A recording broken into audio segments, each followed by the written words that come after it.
Hello girls, how are you doing? Today we'll take Going to Japan. Going to Japan is an essay, not a novel, not a story. Okay? It's an essay. The question he asks, have you ever felt out of place? You know that feeling, that sinking sense of not quite fitting in? Pretty much everybody feels out of place at some point, whether it's at a party where you don't know anyone, or on your first day at new school in a new town. So have you ever felt out of place? I don't belong in here. Remember the last story we took, the house on Mango Street? Remember when the Sandra Sincero describes the Esperanza, the character in our story? And she said, I don't belong in here. She feels like everything is different. So this is a kind of not belonging or not fitting in.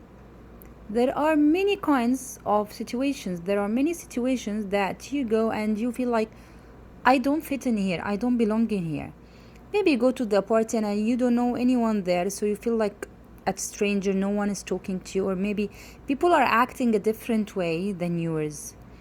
You go to a new school, you meet new people, but you still feel like you are out of this place. You're not fitting in. You're not matching the atmosphere.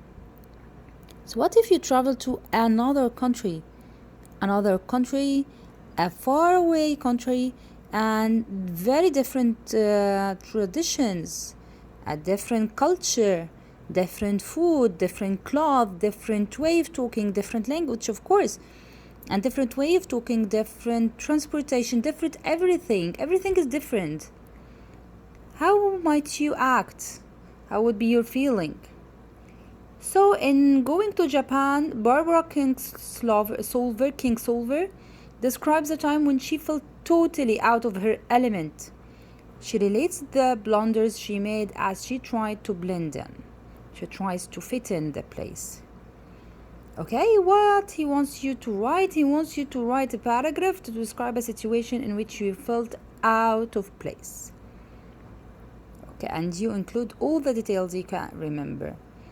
It will be like a narrative essay. If you tell a story that happened to you, it is like a narrative essay. Okay? So the main question for our essay is, have you ever felt out of place? So think, girls, and list and tell me in a paragraph, how did you feel? The text analysis is humor. Have you ever used a joke to get your point across? To say what you want to say through a comic, through a joke? Writers often use humor to convey a point of view on a topic and to create surprise and amusement. The following rhetorical techniques are common devices of humor. How can I know this is a humor? Remember when we took the sneeze? The farce, and we said in order to know the farce, there should be some elements. Here, in order to know it's a humor, I should know some elements, or I find some elements. Like what? Look. Hyperbole. What's hyperbole? Hyperbole is exaggeration. Exaggeration when I say, oh, I have 1,000 homeworks to make today. Do you have 1,000 homeworks to do? No. But you are exaggerating it. Exaggeration of the truth. Number 2, irony. And irony is a contrast between what you say and what happens, or what you expect and what happens. And if you know something that the character in the story knows something and doesn't know something we know. These are the 3 kinds of irony: verbal, situational, and dramatic. So here we might find verbal, we might find situational. Okay? And wordplay, when you play with the words. Verbal wit, playing with word choices and word sounds. You know, like when you say in Arabic, when you talk with your friend and she says a word that rhymes with another word, so you say it, which we call it alsh sometimes.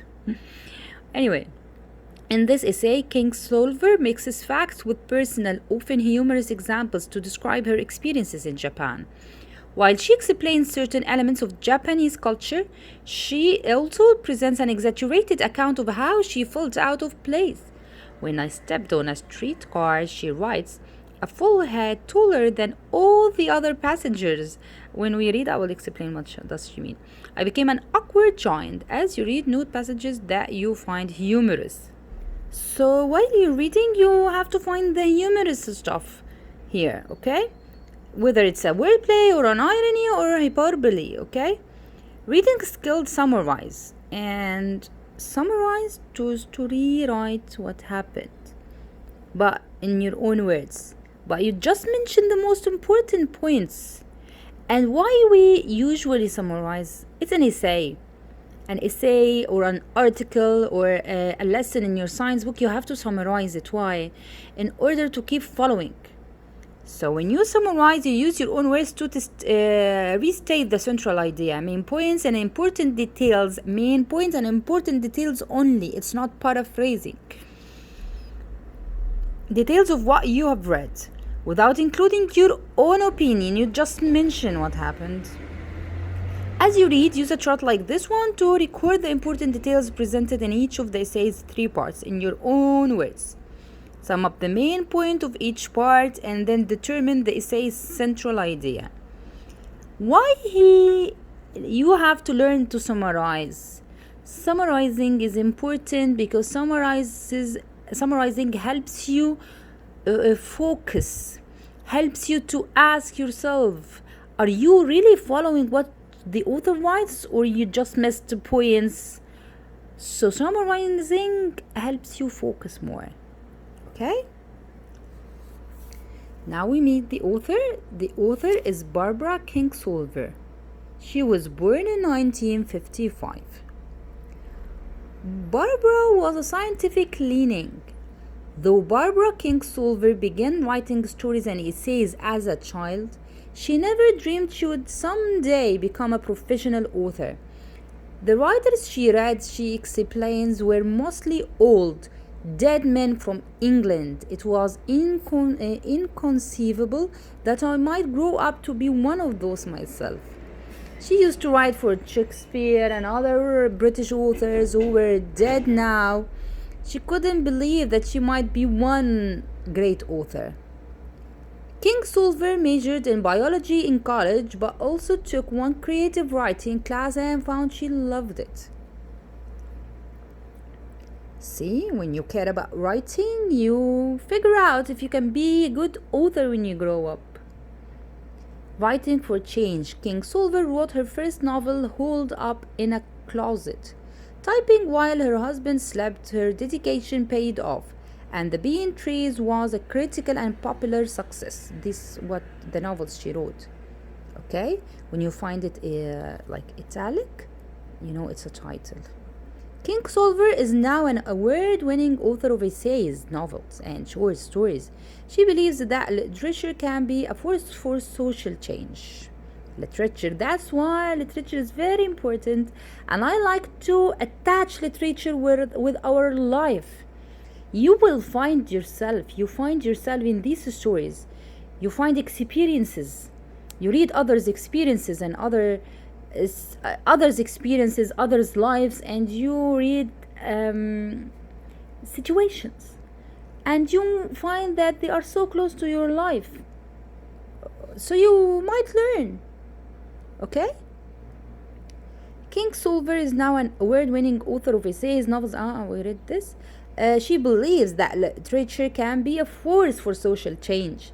I am extremely interested in culture difference, Kingsolver says, in social and political history, and in the sparks that fly when people with different ways of looking at the world come together. Different perspectives come together and share their thoughts together. Background to the essay. Here is the author. Here is Barbra. Hiroshima. On August 6, 1945, at a crucial moment in World War II, he took World War II in social.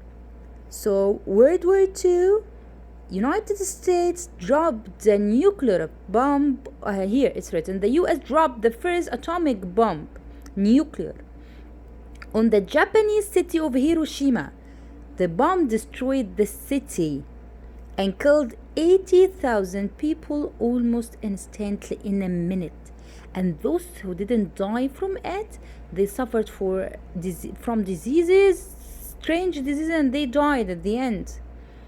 Thousands more died later from radiation. Radiation is what comes from the nuclear pump. Radiation illness and other injuries.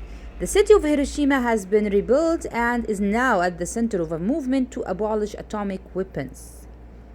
The city of Hiroshima has been rebuilt. The Japanese rebuilt the city, and now it became a center of a movement to stop the atomic weapons, because they have suffered from it. Ground Zero, where the bomb fell, is now home to Peace Memorial Park. Ground Zero is the place where the bomb fell on Hiroshima. And open the YouTube, girls, and watch it. Watch the bomb when US dropped the bomb on Hiroshima. You'll find hundreds of documentaries there, and it's good to know and learn about it. Okay? Okay, girls, have fun. See you later. Bye.